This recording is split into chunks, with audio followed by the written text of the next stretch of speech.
Creamy low carb meal naman po tayo ngayon. Masarap at creamy po. Tiyak magugustuhan po na inyong kapamilya. So una yung ating enoki mushroom. Ihanda na po natin. Tapos yung ating dahong sibuyas. So gagamitin natin ngayon yung ating food processor po. Ang ganda nito ka low carbs. Tri-cups po siya. 3 yung kanyang cups. Yan, merong maliit, merong medium at meron large.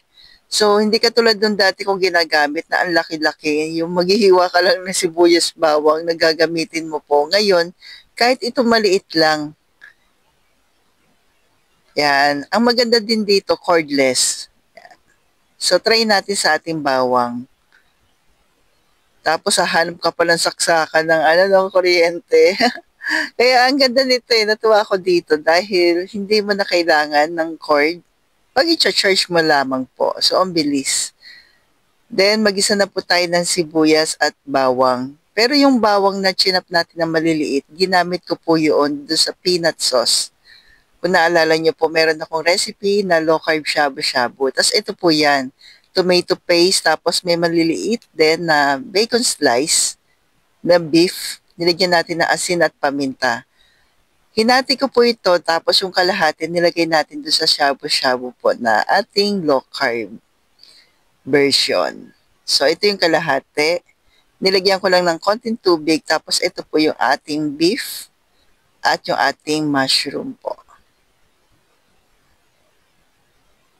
So, meron na po ako isang recipe nito before, pero ngayon po may konting sabaw. Maulan kasi ngayon, kaya ang sarap umigop ng sabaw, pero makreamy naman.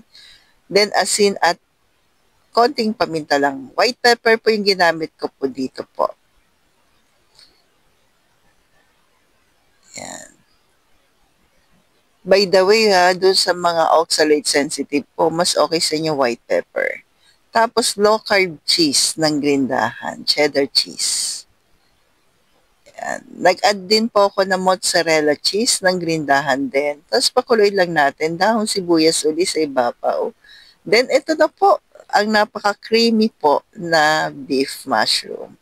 So, try mo na po ka low carbs. Stay healthy, stay low carb.